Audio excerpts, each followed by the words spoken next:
Welcome to the Ace of Lightning Bolts podcast. I'm your host, Derek, and I will be joined by my good friend, Caleb. The idea of this podcast is that I have followed the greater conservative YouTube community for the last 5 years.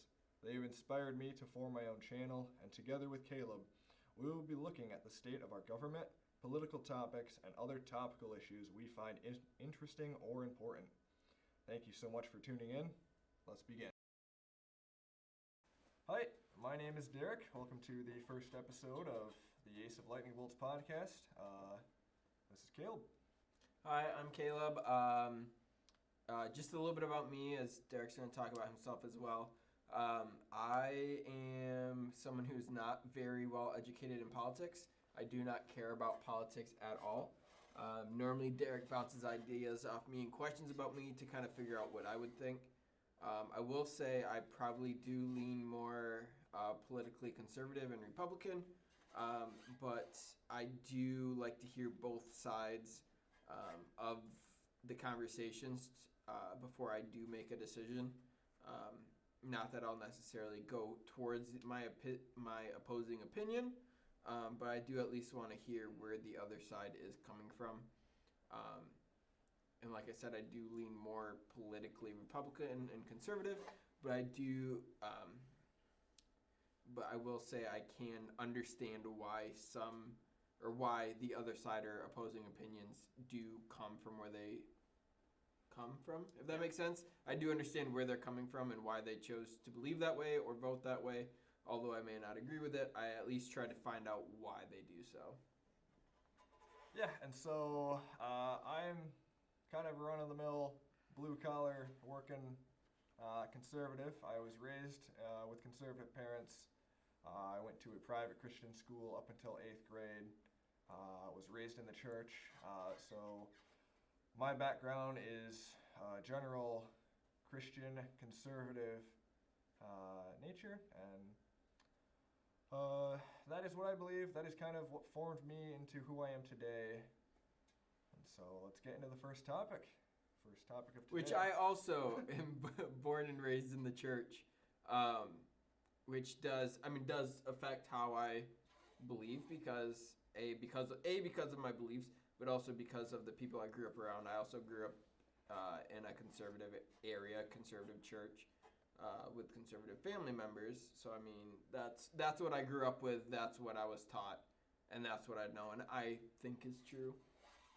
Yeah. I shouldn't say is true, but what I think is true, because everyone is allowed to think their own things. Yeah, for sure. Would you like to introduce the first topic? Yeah, so Derek wanted me to go and look up the people of the cabinet of Joe Biden. So as we were looking through it, we already kind of discussed this a little bit before, but here's some more of it. I just kind of went through all this. Some of these people are new from what we had before. So if I am completely clueless about them, that is why. So this first thing is, so Anthony Blinken. I know nothing about him. Do you know anything about him? Well, he's going to be the Secretary of State for Joe Biden. What I looked into him is kind of my background of looking into the cabinet members was who is Joe Biden taking from former President Obama's cabinet. So it makes sense that Biden would pick people that he's worked with before when he was the VP for Obama. Anthony Blinken, he was also I believe in the Clinton administration. Yep, but at least for Obama, he was the Deputy Secretary of State under Obama, and now Joe Biden is making him Secretary of State again. His maternal grandparents were Hungarian Jews. I've never heard of Hungarian Jews before. Oh. I mean, I'm not saying that they're not real, but I've never heard of that combination. That's so it looks like he. So when I go through this, I wanted to look to see like who is qualified. Like, what are your credentials? What have you done before? Some of these people, I did not think they were qualified for what they did or for what they're doing. This guy, he's going for the Secretary of And State, he's right? been Secretary of Been State. Secretary of before. State. Or he's been deputy Secretary of State. Okay. So he's been involved with some aspect of the Secretary of State role. So I don't know much about the government or politics, but I'm assuming Deputy Secretary of State and Secretary of State They work together. One would be under the other. Yeah, one like has president, vice jurisdiction president. from the other, kind of. One overseas. So I'm assuming he at least knows what to do or how to do it. It's not like he's walking on getting training the first day. At least he can somewhat walk into it knowing what to do or what it should look like. I mean, I think he's just one of your typical been in through the system and does the system rather than just coming from the private sector, which it looks like he was a part of a consulting firm. And so through that, it looks like he had a contract with the Air Force and Fortune 100 types that are in quotations. He was a part of Google's Jigsaw, which is a technology incubator created by Google. Yeah. Other things about that, the Secretary of State is basically, it's just concerned with foreign affairs. Mm-hmm. Is basically the job of what it does. He's had a history in this part of this job, so I'm sure he will do it to the best of his ability. Anything else you got? Is he gay? I don't know. Evan Ryan? Nope, it's a girl. Okay. I just saw the name Evan, and I was just curious because there's the guy with the butt last name that had Buttigieg or Buttag. Buttigieg. There we go. By the way, I'm terrible at last names. I have a terrible last name myself, so I should actually probably spend time trying to learn people's terrible last names. But I'm terrible at last names. I just saw the name Evan, so I didn't know if he was... Evan seems like a boy name to me, but it looks like she was Assistant Secretary of State in the Obama administration. So that's interesting to me. He has a Spotify playlist, Yeah. apparently. 3 songs on Spotify. So if you guys want to listen, maybe he sings in French. You can listen to his Spotify stuff. No, I was just curious because he had one of his other staff members be gay, so I didn't know if he was not be gay, but another gay staff member. So I didn't know if he was trying to work in that route of having several. I personally would prefer a very diverse. So I not that having 2 gay people doesn't make it diverse. So Janet Yellen, she, I kind of liked her because she was a part of the Federal Reserve. She was the first woman to hold. I know I'm reading off of this, but then she was also a part of the administration before, and I think she had some other stuff that dealt with money. Oops, hopefully no one saw that. I'll edit that out. And so I like that she actually did stuff beforehand. The Secretary of Defense guy, he was in the military. Yeah, Lloyd Austin. He's going to be the Secretary of Defense. He's a retired general. He's from Georgia. Looks and sounds like a solid guy. Doesn't look like a bad pick in my opinion. Yeah. It looks like he served a lot, so I think this was... I'm not saying that if you serve, you're automatically a good person, but I'm assuming you can't make it this far and be a terrible guy. Yeah. At least I would hope. Yeah, and just hopping back to the topic that I looked into of these people is how are they connected to Obama. Janet Yellen, she was a former Obama chair of the Federal Reserve, so again, she has more experience in what she did, and I think that's what you said already, but...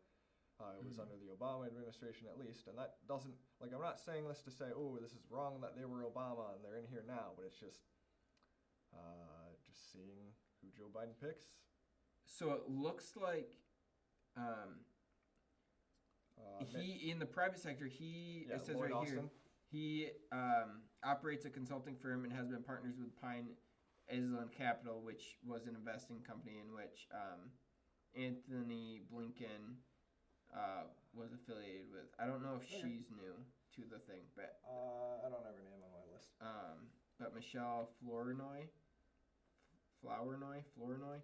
So, But she was also someone for Clinton and Obama, former presidents. So that's just something that ties them together. the next person on the list is Joe Biden's pick for Attorney General, and that will be Judge Merrick Garland, who, if anyone's been paying attention and anyone knows this, he was the Obama appointee to take over the Supreme Court Justice seat of, Anthony Scalia. Scalia's seat. He was going to take over Scalia's seat after Scalia died.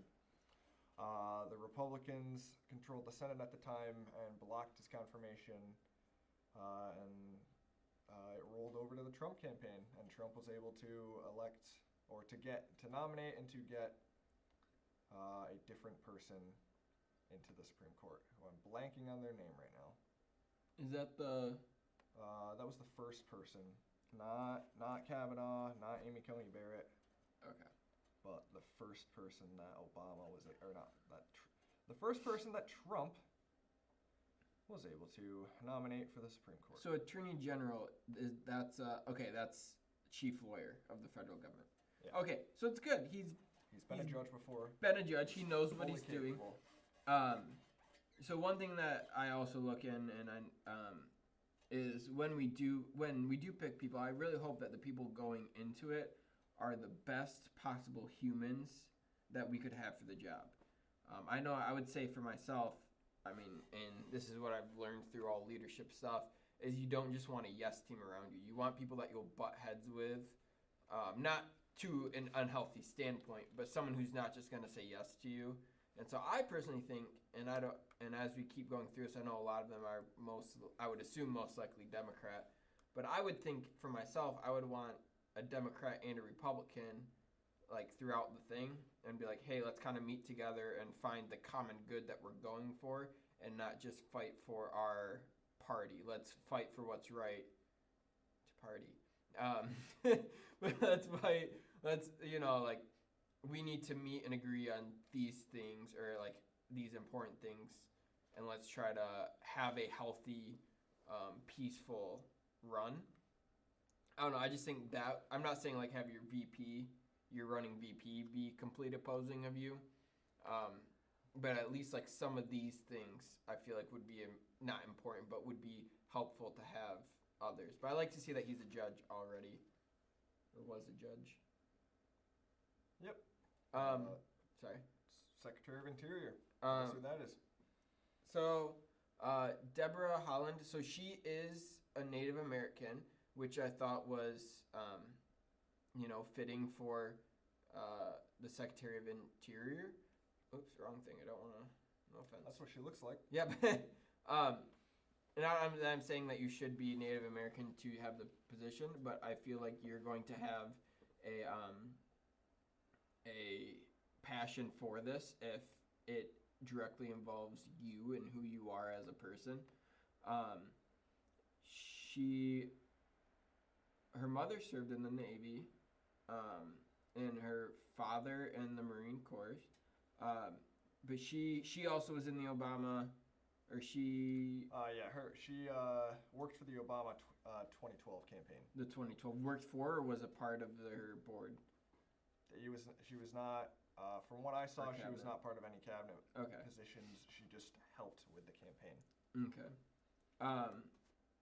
So she is a part of the Ho-Chunk Nation. I'm sure I completely butchered that, which is, I would assume, a Native American territory. See, a traditional territory located. So that's good. Looks like she was to the United States Congress. And she wore one of the traditional Pueblo dresses, like the whole thing. I think that's cool, especially if that's who you are. That's I don't know. I think I'm interested to see what she does. Looks like she's been on a couple committee assignments. So I think she would be a quality person that I don't know if she's actually going to go more Democratic or Republican in what she does, but she looks like someone who will care about what she's doing, which I think is important. Yeah, for sure. Moving on farther to the Secretary of Agriculture, Tom Vilsack. He has had the cabinet position of Secretary of Agriculture before. He had it under the Obama administration, and I believe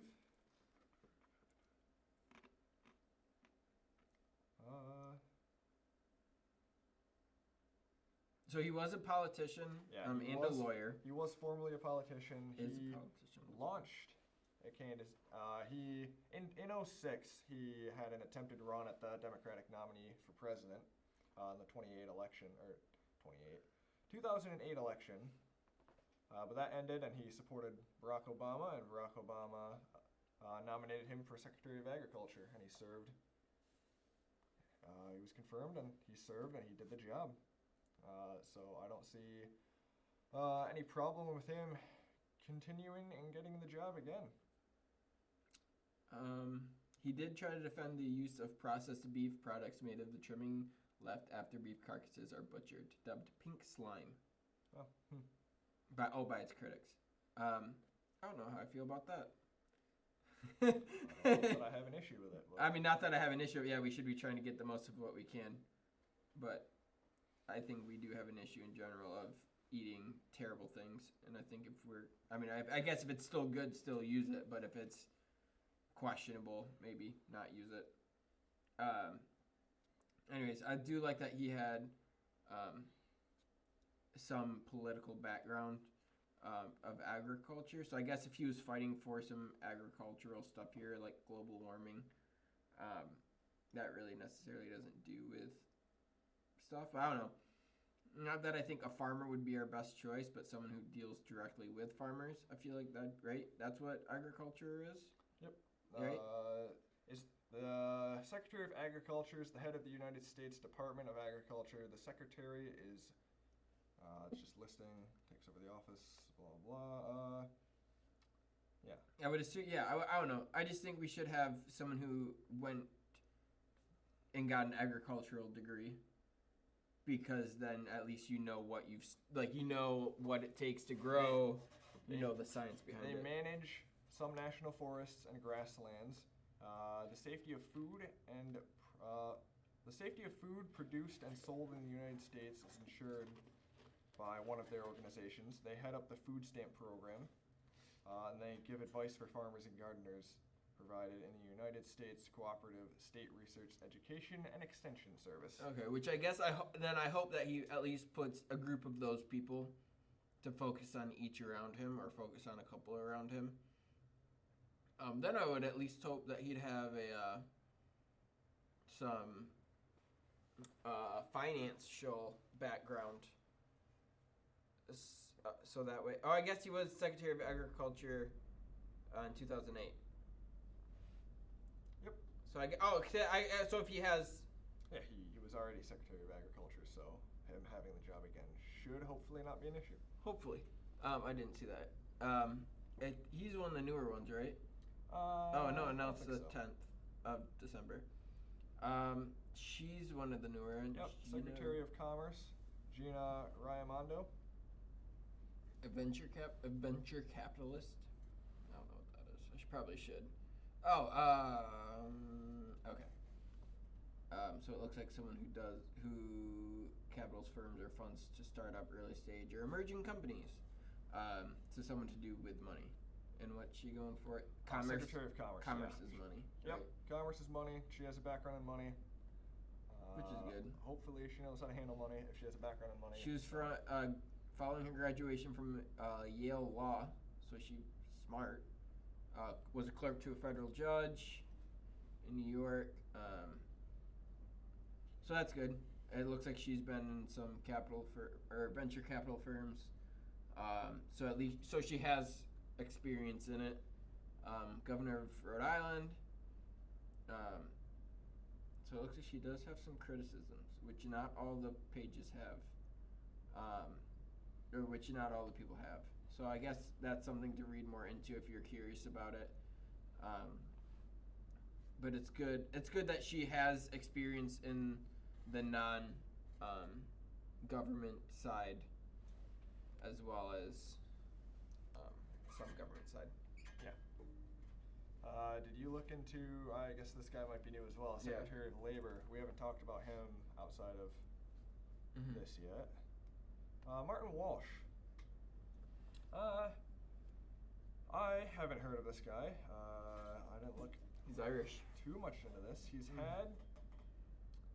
he's been involved with the labor union, so Which is good. which would entail that he would have some background into being adequate for the Secretary of Labor position. He had a Which also means he knows how to deal with labor unions. So I don't know if they have a huge shindig where they discuss all this stuff, but he kind of knows. I would assume he knows how it goes down.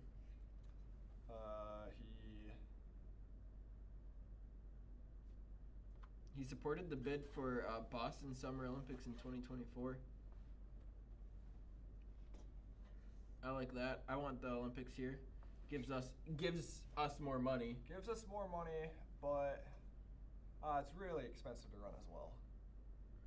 If you look at a lot of the smaller countries that try to run the Olympics, for example, I can't remember, where was the Winter Olympics 2 years ago? Tokyo Tokyo? and Seoul. That might be the one.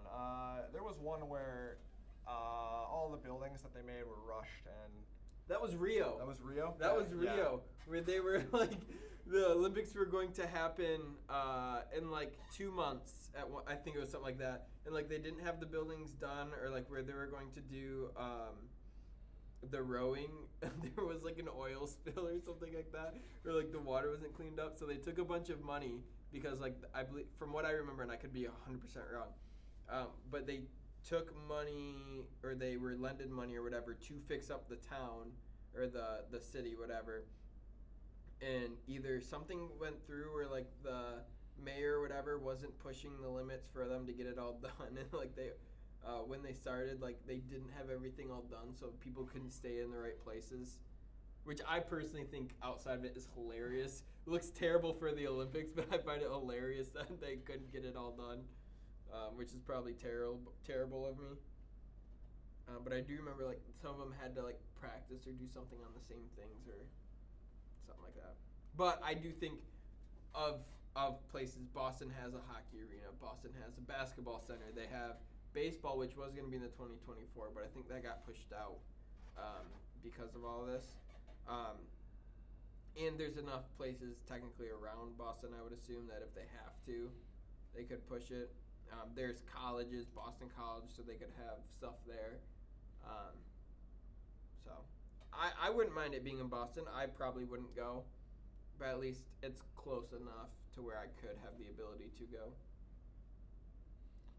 Yeah.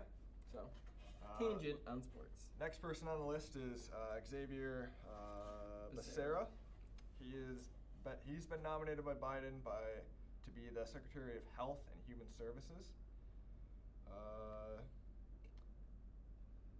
So this was the guy that was the teacher, right? No, this was not. That would be. That's the next guy. There's. Yeah, that would be the next guy, or 2 guys down from what you're talking about. Okay. I didn't get to look too much into this guy. The only thing I found about him and Obama was that he turned down a position from Obama, where Obama wanted him to be a U.S. trade representative in his cabinet position. It's not a cabinet position, but he wanted him to be on his administration team as a U.S. trade rep. But he turned him down. So one thing I do like right here, the reproductive rights and equality, pay equity. So I do. This is the first. I've looked into him before, but for some reason, I can't remember why. I thought he was the teacher, but right here it says. He voted against the Prenatal Discrimination Act, which would have imposed. So he was okay with sex-selective abortion?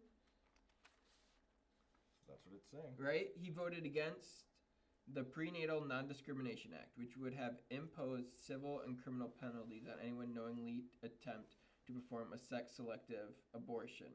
The bill would also have required healthcare providers to report known and suspect violations to law enforcement. Yeah, and it makes sense because if you continue farther, he received a 100% rating from Planned Parenthood and NARAL, Pro-Choice America in 2012. So, Planned Parenthood does do some good things. They, I'm not saying abortion is good, but they do things like, so with where I'm working, we partnered up with them to have sex talks. And so some of them are good quality people. And from some of them that I've talked to, they do try to encourage as much as they can for them to have the baby.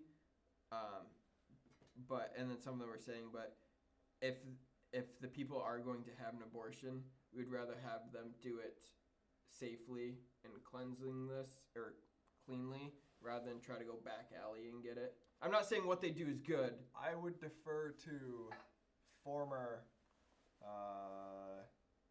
Planned Parenthood, I forget what position she held, but I would defer to Abby Johnson, an expert, because she was involved in Planned Parenthood up until a point.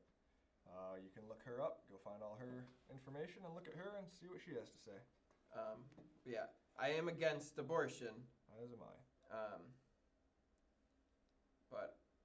So I thought he was against the selective abortion. Not that I think abortion is okay, but I also would think you shouldn't just abort because it isn't the gender you wanted. I think that's another step of you're not. That part. I mean, abortion in general, I don't like, but adding this sex selective, trying to be okay with that, I wouldn't. That just doesn't make sense to me. Yeah. So he was in consideration for federal government positions. He was considered for the Homeland Security and Attorney General positions for Joe's cabinet. Okay. I forgot. I don't think there was much. I don't know. I just don't see much else on him. I think he's just one of those people he's been a part of just different committees and different firms and. Yeah, he's just worked his way up the ladder. He has just worked his way up the ladder to get to the Secretary of Health and Human Services position that Biden is selecting him for. Mm-hmm. So it looks like he was in the U.S. House of Representatives in 1992.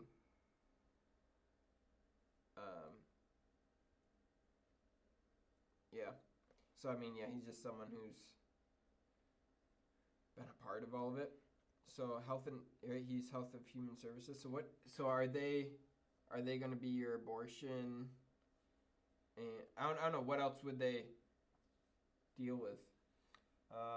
They serve as the principal advisor to the President of the United States on all health matters. The Secretary is a member of the Cabinet. Yeah. It's just all health matters. The President would ask this Cabinet member, what do you think on this? And they would be allowed to do some certain things and head up certain things, bring them to the attention of the President, and get them addressed. So Marcia Fudge. that was gonna be like the 12th time I messed up saying it. Marcia Fudge. I did like her. She's been nominated to the Secretary of Housing and Urban Development. Mm-hmm. And she has a doctorate from Cleveland State University. She's worked as a clerk and done a bunch of things. She ran for the mayorship for mayor.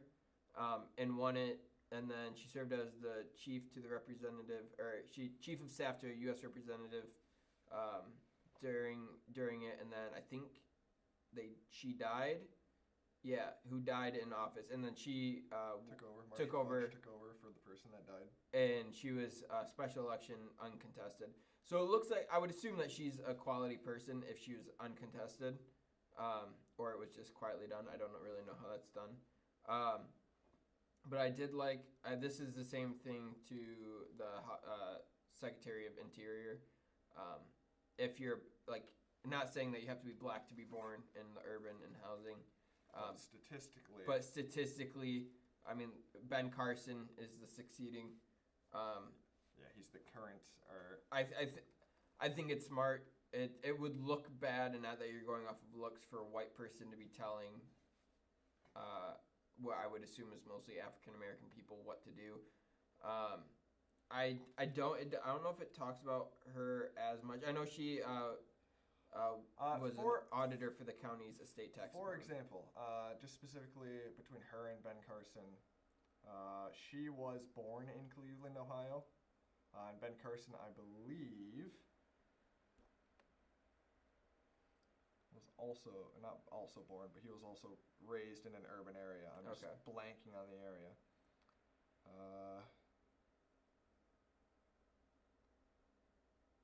He lived in Detroit after he was 13 years old. So a portion of his life was in the urban areas of Detroit. So it looks like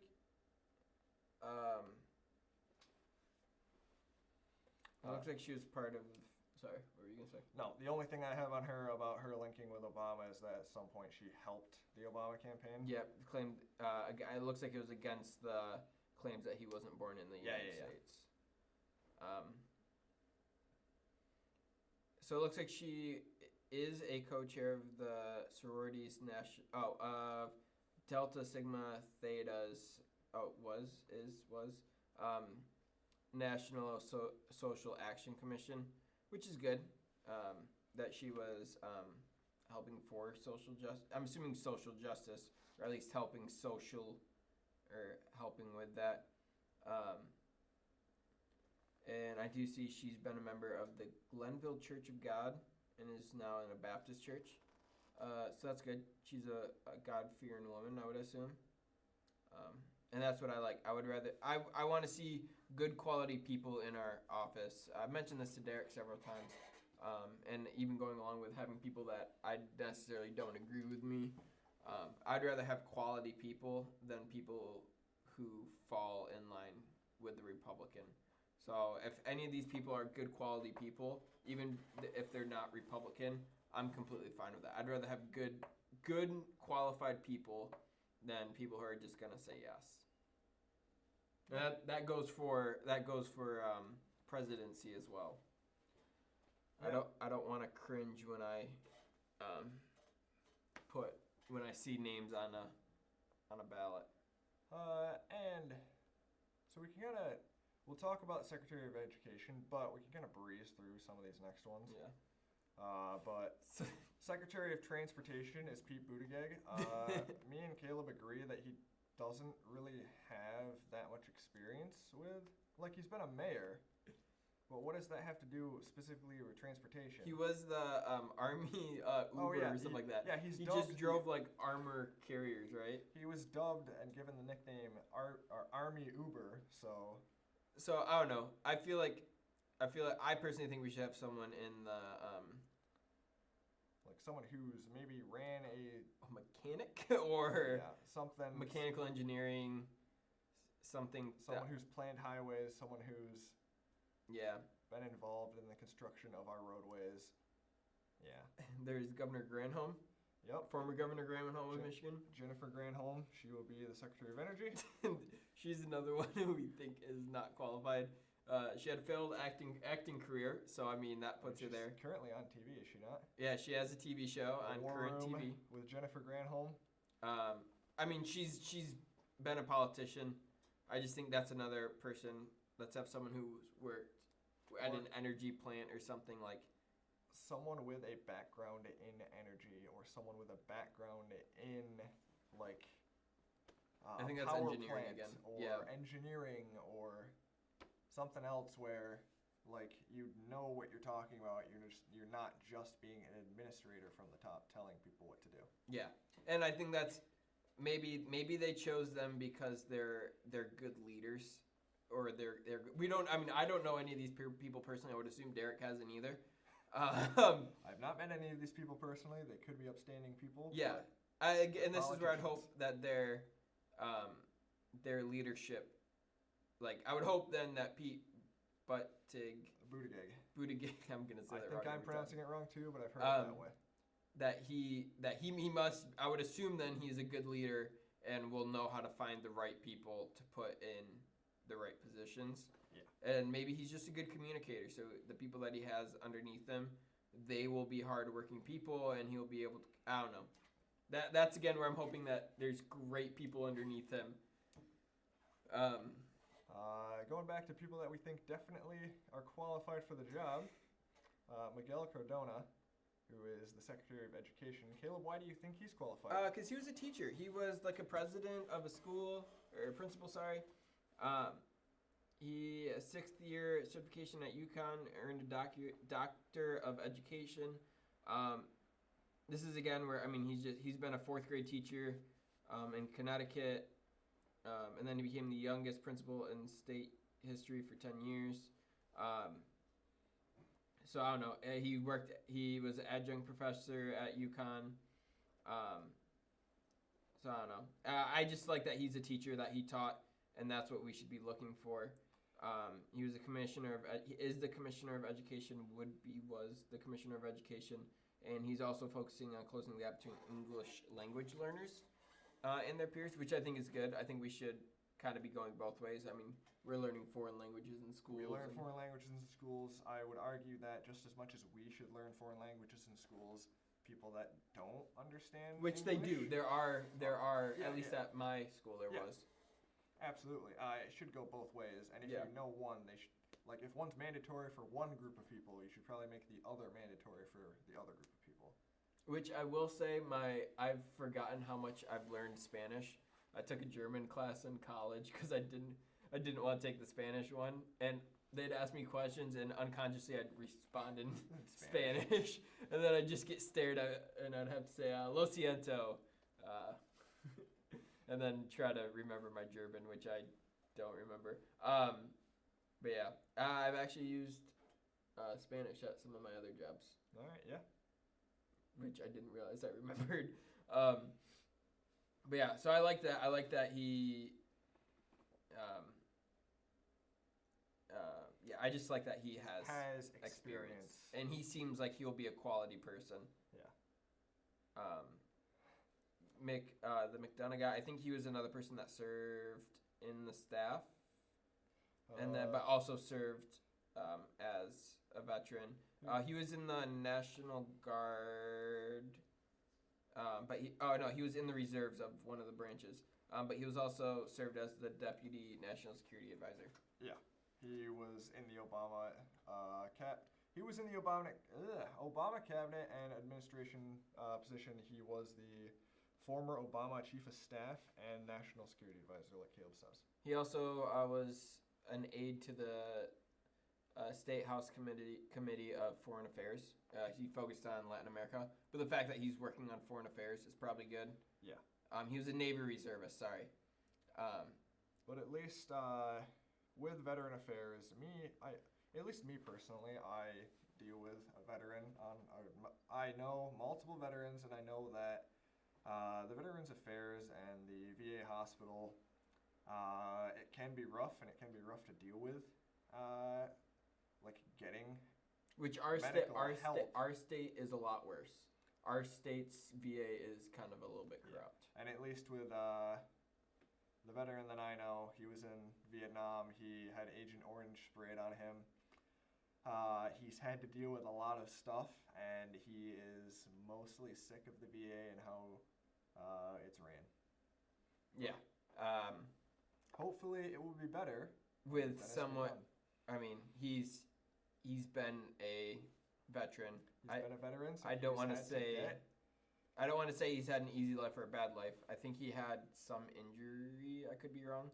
But it looks like he joined a foundation that was focused on boosting employment and opportunities for training Americans.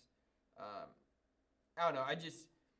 With that being, I'd hope that he would be looking out for veterans. He was in the Situation Room. There's right here it says photos of him in the Situation Room when Osama bin Laden died. So I'm assuming he's high enough to where they trust him enough to have them in that situation. So I do think that's good. Yeah. Yep.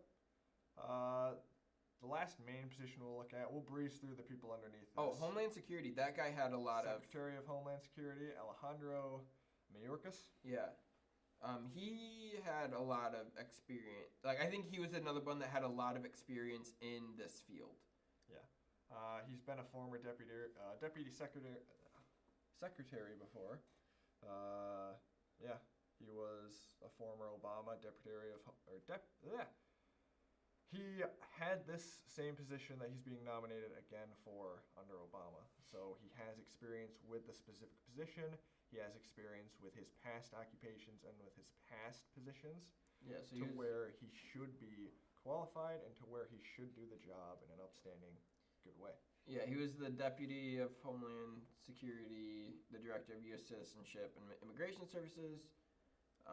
He practiced private law, and he was a state's attorney, assistant state's attorney. So. Yeah.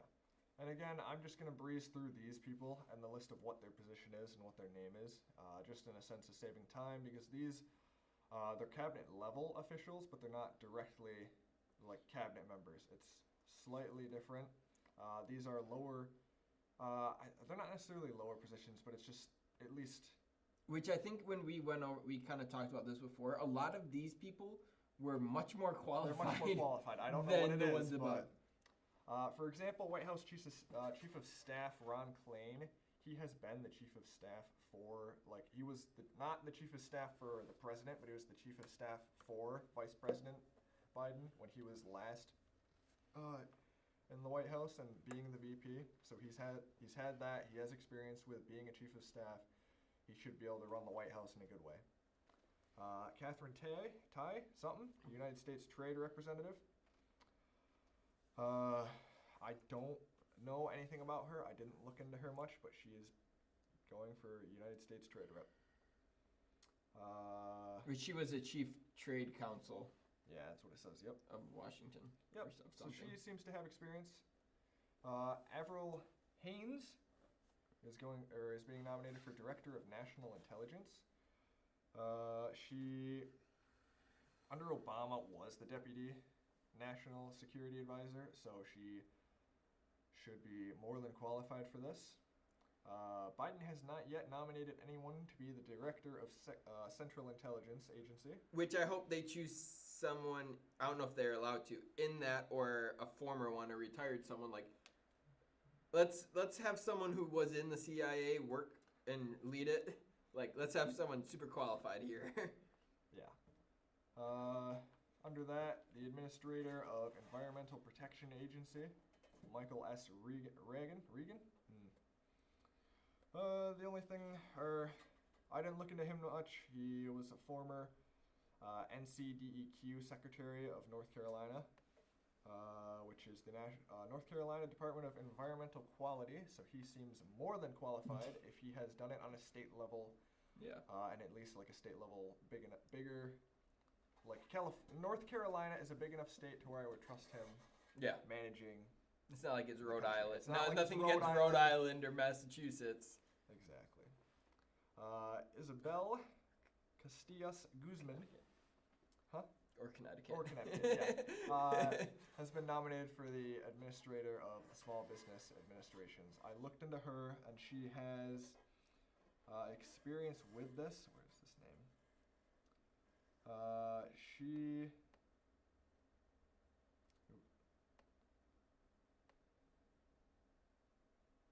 There was something. Who are you looking at? Sorry. Isabel. Sorry. So she's already a small business advocate director, which is good. I think she was one of them that she didn't own a small business, right? Or start up a small business. I didn't think. I don't think so, but it's just her career. On Wikipedia, it says, since April 2019, she has served as the director of California's Office of the Small Business Advocate, a department of the California Governor's Office of Economic Development. She was also Deputy Chief of Staff to the Administrator and during Obama's administration. Yes. So she seems more than qualified. She seems to be capable of doing the job, and from the background she has, it should be all well and good. And so she was also the Director of Strategic Initiatives at Pro America Bank in Los Angeles. So I'm assuming she knows how to work with money. I know Nara Tandon. I think she was one that was in the business sector, right? I'm trying to remember. I know we probably should have re-looked at these. But she worked in the Clintons, Obama. She worked in a bunch of campaigns. She's been in politics a lot of her life.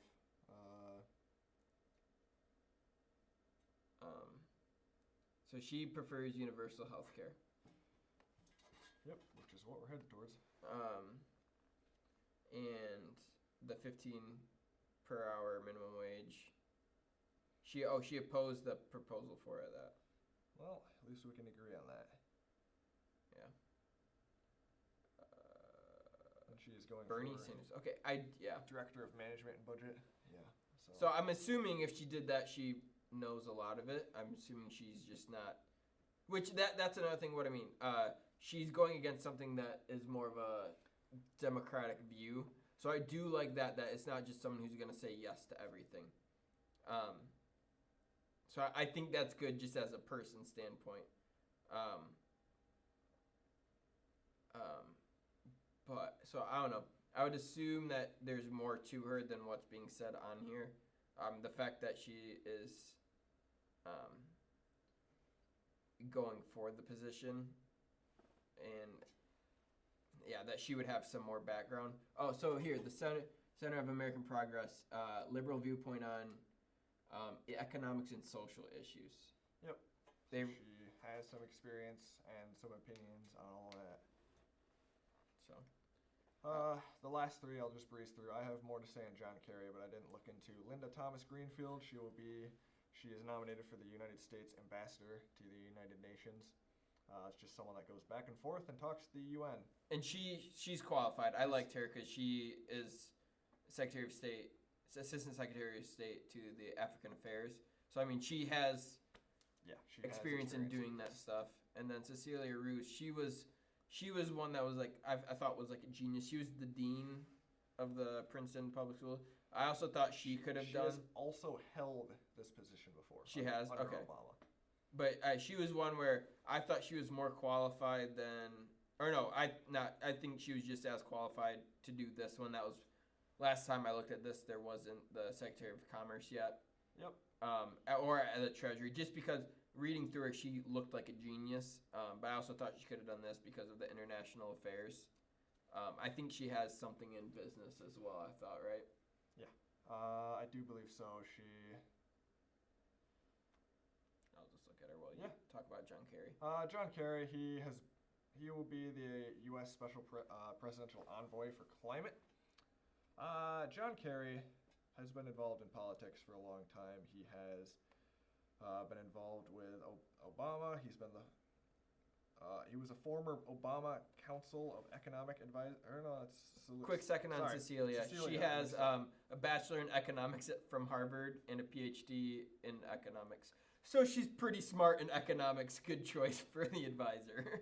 To correct myself, John Kerry he was the former Secretary of State under Obama, and he has a whole host of other political things he has done. He was in the military service from 1966 to 1970. He's had a political career from 1972 to 1985.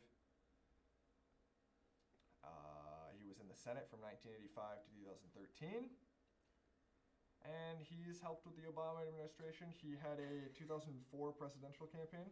So this is another one of the people where I'm like, let's have someone not entrenched in politics do this. Like let's either have a very well-known leader, or let's have someone who has a heart for the climate, like someone who studied climate stuff, maybe even a meteorologist. Like I feel like would be good because that deals with the climate. Like, or even like Michael Regan. Like let's choose him. Like someone who's like has done something with the environment and the environment involves the climate. There's another thing, or that's what I was even thinking, like for the transportation person, like let's have someone with the environment there, someone who's aware of how much driving and stuff like that affects our pollution, and like maybe let's find ways to cut that down or different ways to do things, or like with the tire thing, there was talks a couple years ago about 3D printing tires, just so that way there's not more tires tossed into landfills or however that's done, or the burning of rubber or whatever. But who knows? Maybe Pete is going to put those people in place. Who knows? Who knows? Hopefully the best happens. Yep. And the last thing I'll say about the cabinet that Joe Biden's picked, it's essentially a host of characters who have been with some of these positions or similar positions before, but it's just people that he has worked with before under Obama. It's essentially, we're getting Obama 2.0 with Joe Biden. So if you didn't like any of these people or any of the issues caused or formed by these specific cabinet members, it could go that way again, but here's hoping the future is better. Yeah. Do we want to hit your other tabs? Are you at that point? Yeah, go to the Senate one first. The second topic we're going to talk about... Senate election? Yeah, Senate election results. The congressional body of the United States as it goes from 2021. The U.S. Senate, all the elections are final. It will be a 50-50 split. This hasn't happened too many times in U.S.'s history. And if they have a tie on a vote, Kamala Harris gets to be the 101st vote, and she gets to split the tie, which she will most likely side with the Democrats. Most likely. So let's just go down and break down what happened. The big breakdown of this is that the Republicans obviously have 50 seats. The Democrats obviously have 50 seats. The Democrats flipped 4 seats that were previously Republican. The Republicans flipped 1 seat that was previously Democrat for a net gain of having the Democrats have plus 3 seats. Yeah. As you can see on the map behind, the ones that are shaded a different color blue and a different color red, those are the toss-ups. Those are the ones that were flipped. In Colorado, John Hickenlooper beat Cory Gardner for the seat. He is a Democrat. He will now be representing the state of Colorado. In Arizona, the Democrat Mark Kelly beat Martha McSally. In Georgia, the Democrat John Ossoff beat David Perdue, and in the runoff election in Georgia, Raphael Warnock beat Kelly Loeffler. That was the one that was the election on the 5th of January. That was the one where it could have been close, and that was the deciding factor for the 50-50 split. If one of the Republicans had won, it would be a 49-51 split, and the Republicans would have held the Senate. But they lost it, and Mitch McConnell will no longer be the Alabama had a lot of write-ins. Sorry for... Yeah, and then the Republican won in Alabama, flipping the seat. It was Tommy Tuberville won against Doug Jones. So that is the Senate. In the Senate... Sorry, in this... just for the reference of how the Senate works, is every 2 years a third of the Senate is up for election. So they get 6 years in office. So every 2 years, like I said, a third of them are up for election. This time there were 12 seats that the Democrats were defending and 23 seats that the Republicans were defending. And with that 3-seat gain from the Democrats, things don't look good for the Republicans in the Senate. But I think next time in the 2022 election, there should be more Democrats up for election, and Republicans could snag that to regain the Senate.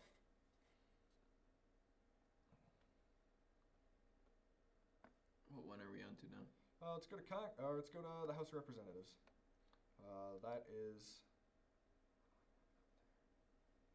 That still hasn't been decided yet. The Democrats will keep the majority. They have currently 222 seats. You only need 218 for the majority. And they have already voted to have Nancy Pelosi maintain her position as Speaker of the House. So this is what's crazy to me. I know as I'm looking at this, the map looks weird. Well, look at Michigan went blue, and look how much of it's red. Yeah. Colorado went blue, and look how much of it's red. It's the big pocket. It's the big pocket, which I mean, that's good that they then get the representation. But I mean, if I'm living in this blue, but I want to be a part of the red, that sucks for me. Yeah. But that is the difference between the House and the Senate. Is the Senate is equal representation. The House is population-sized representation, whereas Montana gets 1 vote, where California gets a lot of votes in the House. Sorry, Montana. Sorry, Montana. You don't have enough people to play. But as you can see in Iowa and in New York, there are 2 gray shaded areas. Yeah. Those are elections that have not been called yet. The Republican in that area is only up by 0.01 by 6 votes. percent, 6 votes. Yeah. So it's 6 votes. Having Marionette Miller Meeks is up by 6 votes against Rita Hart. That is for Iowa District 2, and in New York District 22, Claudia Tenney is going Republican. They're both leaning Republican, but not by enough to where they can call it. They're going to have legal disputes. They might have to have a revote. I don't know what's going to happen. Revote or recount? Recount, revote, either. They might do both. They might do them all. I don't know. Okay, because revote to me means everyone has to go cast ballots again. Yeah. Which I feel like then it might, that doesn't make sense to me. That seems like a lot more money and a lot more figuring out. Like, you have to then get all the voting things back up. So I feel like a recount is more of it. They will start with a recount, and if they find a bigger margin, and if the other person gains, I would say they might just call it for the other person. But that one with Claudia Tenney is up against Because if they revote, I feel like the people going for Kenneth Price might split, but would probably go more Democrat. Yeah. So those 2, the Republicans leading, but not by enough to be called. So this is the other thing that's crazy for me. All of this is red, yet we went Democrat. It's the coastal elites. It's the coastal cities. California. Basically, the reason we have the Electoral College is that 3 cities in our country don't decide the elections. New York City, Chicago, and any city in California. So more than 3 cities, but L.A. Yeah, or Las Vegas. Yeah. It's red. Look, it is mostly just you go around the edge, and it's a lot of. Yeah, that's why these are flyover states in the middle. It's great to live fly where from nobody California to New York. Fly over. In the way that Congress works, or the way the House of Representatives works, is that all of the seats are up for election every 2 years. They only serve 2-year terms, which is good. And they're up for election. It's good. It keeps the flow of people cycling through if the population doesn't choose them again. But with having all of them up for election every time, it looks like Republicans could take the House next time because they had big gains in the House. They flipped 13 seats. The Republicans flipped from Democrat to Republican. Net 10. They have a net gain of 10, meaning the Democrats flipped 3 seats. So I have all of those listed out. The Democrats that flipped seats was Georgia District 7, where Carolyn Bourdet beat Rich McCormick. In North Carolina, District 2,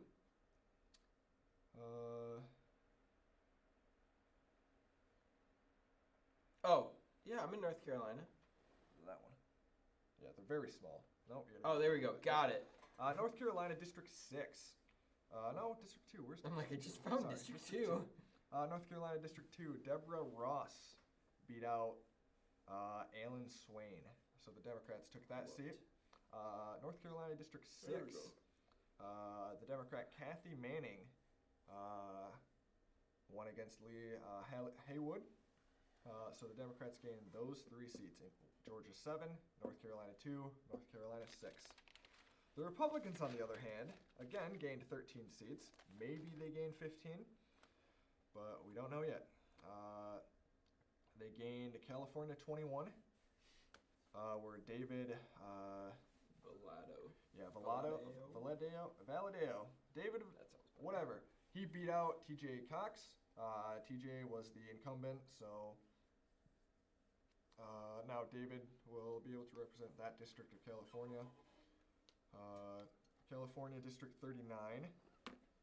Young Kim beat Gil Cisneros. And then the last one in California is California 48. The Republican Michelle Steele beat Harley Rauda. And it's good that like things are. I think it's good that things are changing rather than staying the same. Yeah, they have elections every 2 years, so again, like it's easier to have a cycle of new coming, fresh blood, fresh ideas, and as well, I'll just run through the list of the other people that, the other seats that were flipped. Florida 26 was flipped, where Carlos Gimenez beat Debbie Marshall Powell. Florida 27 flipped to Republican, where Maria Elvira. Finding that. Yeah, I know. I'm going too quick for you to find it, but Solares beat Donna Shalala. I promise that's the name. I forget where Florida 27 is, but I promise you it's Shalala. It's literally right next to it, but super tiny. Shalala. Yeah. I love it. I love the name. Donna Shalala. I'm sure it's not how we say it, but I want it to be how we say it. Iowa District 1, Ashley Hinson beat Abby Finknauer. I think that's I love last names. Finkenauer. Abby was the Democrat. She was the incumbent. Ashley, the Republican, is now going to represent that district. Michigan 3, Peter Meyer beat Hillary Scholten. She was the incumbent. Or she was not the incumbent. Now Michigan has another Republican congressman. The Republicans also gained Minnesota District 7 with Michelle Fishback beat Colin Peterson, the Democrat. Republicans gained New Mexico District 2, where Yvette Wow, Hill that's a huge game. I mean, it's I had this pronounced. I googled how to pronounce this, and now I'm forgetting it. Yvette. Well, it's Yvette. Try the next name. Xochitl. Yeah, it's something like. I'm not even gonna try. She won against the incumbent Democrat. Yvette will now be representing New Mexico District 2. Oklahoma District 5, the Republicans gained, where Stephanie Bice beat Kendra Horn. What state did you say? Oklahoma. It's basically center. It's really tiny. Right there. Sorry, I Stephanie didn't. Bice. Yep. Oh, nice.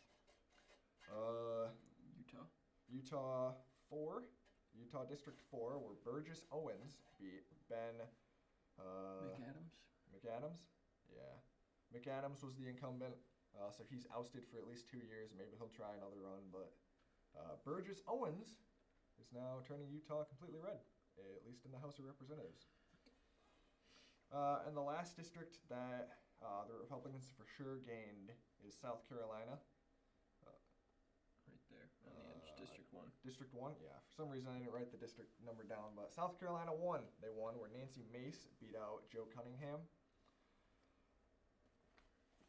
So that's the makeup of the House and the Senate. It's Democrats have the majority of both, but it's looking good in the future for Republicans to make gains. Since at least in the House, they made such good gains this time that they should be able to push farther, and maybe they'll take the House in 2022. We'll have to see. But maybe at least in 2022, we will have one congressional body. I'm not a Republican, but conservatives will have a congressional body to put a check on anything they don't want the Democrats and Joe Biden to put forward. The last thing we will breeze through for today is the governor's race and the state legislative bodies. The only governor race, or there were only 11 governor races in 2020. Republicans had 8 seats that were. Republicans flipped one seat. The only seat that changed, the only governorship that changed hands was Montana, where Greg Gianforte beat out against Mike Coney. So Montana is back to being Republican governor, Republican state senate, and Republican House. yeah, Republican state senate and Republican state house. I believe Montana. Yeah, it's Republicans own all three of those state bodies. There were only 11 races in 2020, like I said. Republicans gained one, and out of the 7 others they defended, Democrats held 3 and lost 1. So the total governor for each state, across the country there are 27 Republican governors and there are 23 Democrat governors. Okay, quick question. So this says key governor races. Yes. Is this because these are flipping states, or? Those were the ones where it was going to be close, and then if you scroll down I farther, see it says those other are races, and I see most of these held. Yeah. So I didn't know, because there's the other ones where like states that they were unsure if they would win. Yeah. The whatever. So I didn't know if these were ones where like they have no idea, like it could go either way. I believe the key governor races were just they were going to be closer than not. Okay. Yeah, because if you go to So only one flipped? only one flipped. Only Montana flipped over. Good job, Montana. I don't know. You're just different. The All last 12 of thing you. we'll talk about is just the general, like the difference between the state house and the state senate across the board. There was only one change. New Hampshire went from having a state senate being led by Democrats and a state house being led by Democrats to they both flipped those to now being led by Republican in the state senate and being led by Republican in the state house. You said this one? Yeah. Yep, it's that one. So if you scroll down, there's eventually a yellow yes. That is the only thing that changed in that. Everything else maintains the same. What? So what changed about it? So if you look, it was the column on the left okay. is what they were, and on the column on the right is what it is now in 2021. What? So the state house? Oh, that's. Do they have yeah. 2 votes? Alaska has yet not to. So they were decide. split. Yeah. Yep, they were split, and the Alaska state house is still to be determined. Is it assuming they're gonna stay? I don't No know. offense, Alaska. I haven't looked into Alaska. They've just been taking their time on that one. And It's yeah, probably because shipping's all behind. Then you got to go through customs. I don't know if USPS works in Canada. it kind of hurts you when you're separated from the rest of the country. A little bit. So yeah, those are the topics that we had to discuss today. Caleb, do you have anything else to add? Oh, those are the list of governors that I said with the 27 Republican governors and 23 Democratic governors. So because we are a collection of states, we are not just like one nation across the board. We have states' rights. We have states that have different laws than others. So having different governors, you get different sets of laws.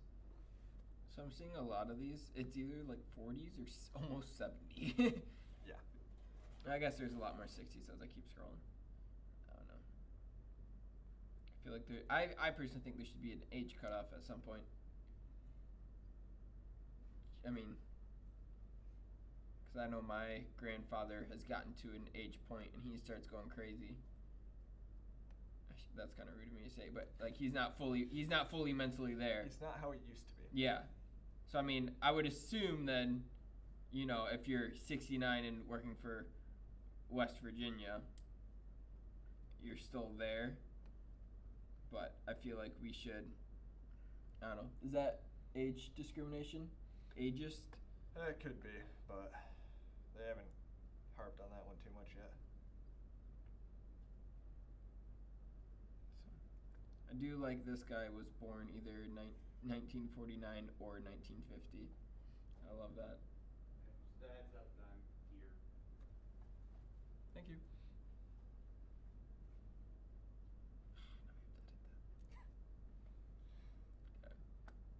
I do like that this guy was born 1949 or 1950. Yep. Anyway, you have anything else to add? Nope, nothing.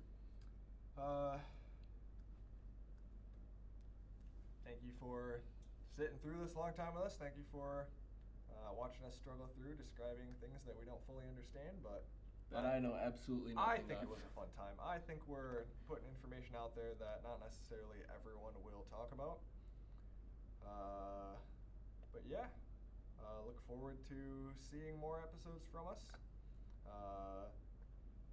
Let us know if there's any topic you want us to look into, and we will decide if we want to talk about that or not. Yeah, pretty much. That's pretty much how it'll go. Yeah. You want to give us a goodbye? See ya.